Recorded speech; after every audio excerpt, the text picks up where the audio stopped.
Ahoi sõbrad, täna on siis see päev, kui katsetan enda mikrofone. Ma ei tea muidugi, kas ta on piisava kõrguse peal või tuleb see kõrgemale kuhugi settida. Aga nii ma siis õpin ja vaatan järjest. Kohale nad lõpuks jõudsid, võttis aega, aga hetkel tundub, et töötab selle koha pealt, et ühendas ilusti kaameraga ära ja ekraani peal näitab ka mul, et mikrofon töötab. Kuid selle kõigega on üks õpetlik lugu nüüd rääkida. Need ongi originaalis DJI mikrofonid koos selle laadimiskarbiga, aga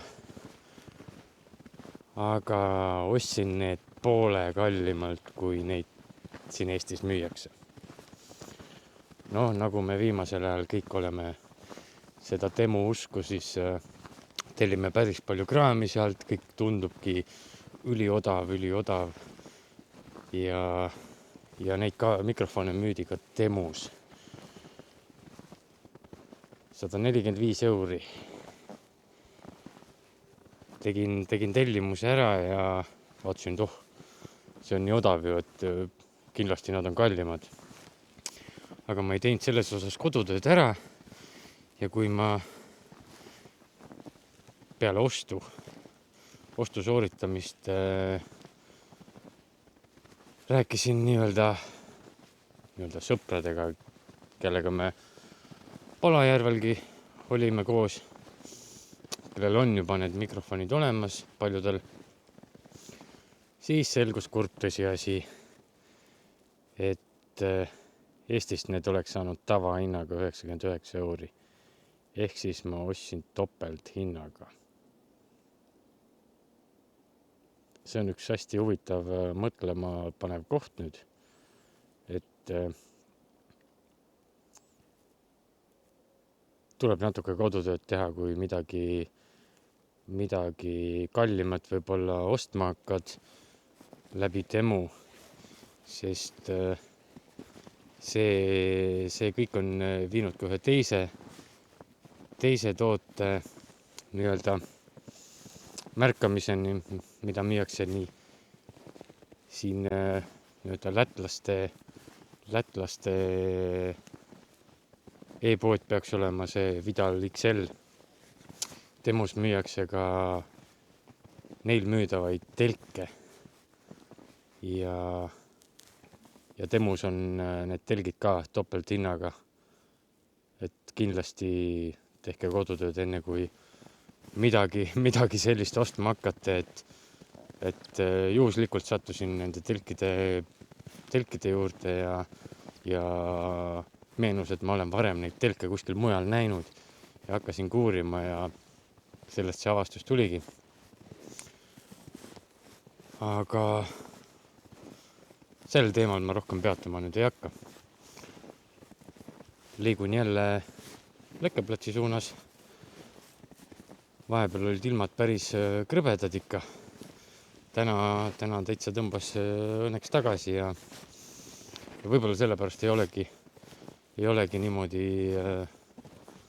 väga liikunud metsa, et pole mõtet kangelast ka mängida, et vaatad küll, kuidas kõik teised teevad postitusi krõbedate miinustega, telgivad ja nii edasi, aga minu jaoks on see ikkagi kõik uus asi ja samm-sammu haaval päris ikka, kui ongi nii-öelda tuulekülmaga see tajutav külm on -28, siis ikka ei kutsu veel. Aga kindlasti need kogemused tulevad ka ajapikku, aga järk-järgult samm-sammu haaval läbi aastate, et kohe hooga siukseid ekstreemsusi tegema ei hakka ka. Ja ja ja täna võtsingi lihtsalt, et jalutan natuke ringi, looduses peab käima, võtsin kaasa vorstipakikese ja kohvi ja teeb väikse sellise kerge ampsu metsas. Ja kaameraid juba näitan lähemalt siis, kui ma olen kohal.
Kohvi jaoks vesi sai tulele ja nüüd siis näitangi lähemalt.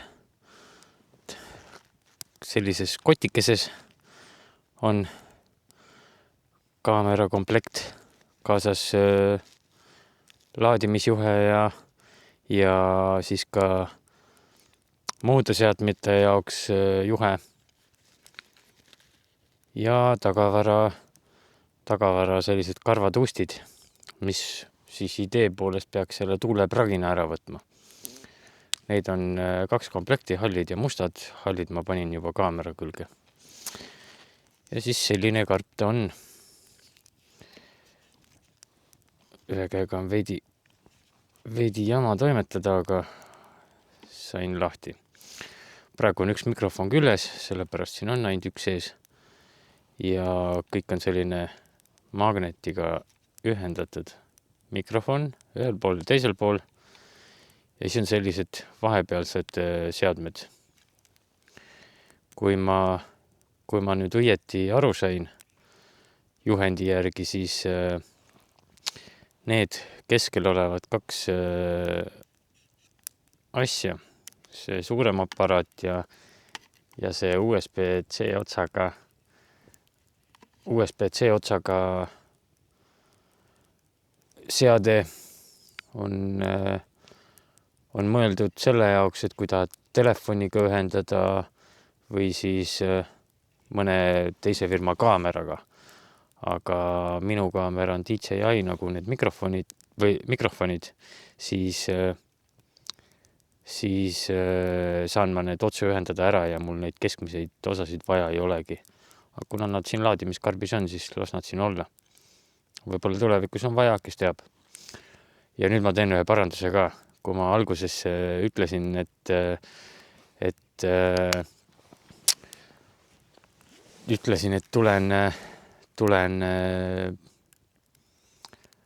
tulen lõkekale ja siis näitan ja siis ma ütlesin, et näitan kaameraid, tegelikult mikrofone.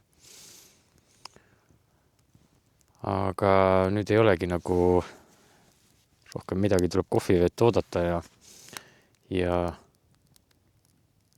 võib-olla räägikski veel sellest hinnateemast, et ma ei tea, need on minu oletused, aga miks see hinnavahe selline tuli, et kui sellised Eestis olevad elektroonikafirmad, kauplused tellivad neid asju sisse, siis nad tellivad suurtes kogustes ja siis nad saavad selle transpordikulu pealt ikkagi hinda palju odavamalt. Aga kuna mina tellisin nii-öelda otse Hiinast ja üksiktootena, siis kindlasti need transpordikulud panevad ka need hinnad paika. Kuid ma oletan, võib-olla ongi nii, aga siis võite kommenteerida, kui ma midagi valesti ju väidan. Ega ma ei tea neid asju täpselt. Ja samamoodi, kui olete selle video ära vaadanud, siis võite ka kommenteerida, et kas oli midagi vahet märgata, et kas oli see heli parem või midagi kehvem või kõike seda ka.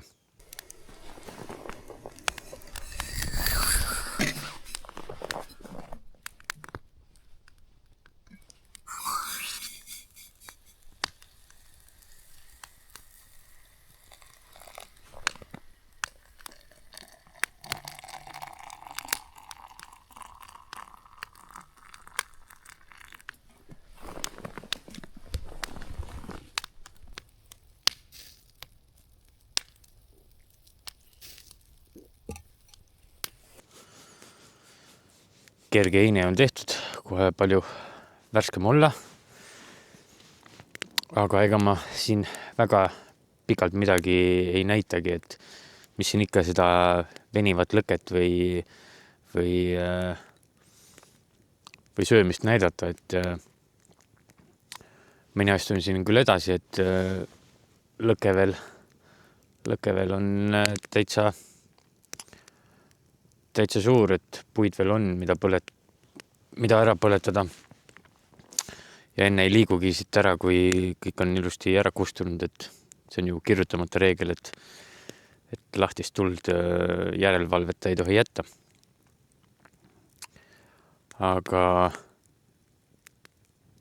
Aga selle video eesmärk ei olnudki nagu midagi näidata, vaid pigem nagu võib-olla siuke informatiivsem pool, et ja kindlasti teie tagasisidest mingeid nõuandeid, näpunäiteid, kuidas on, et mikrofoni kõrgused, et millal nagu veel on okei ja millal nüüd juba läheb jamaks ja need paremad asukohad ja seadistuste poole pealt ka, et kui ma selle mikrofoni komplekti sain, ega ma ei osanud alguses midagi nendega teha, et kuidas see kaameraga ära ühendada. Eks siis tuli näpunäiteid teistelt, et YouTube'is on olemas täitsa videod olemas, kuidas see ühendamine ära käib. Aga sellel kõigil on ju erinevad seaded ka paigas.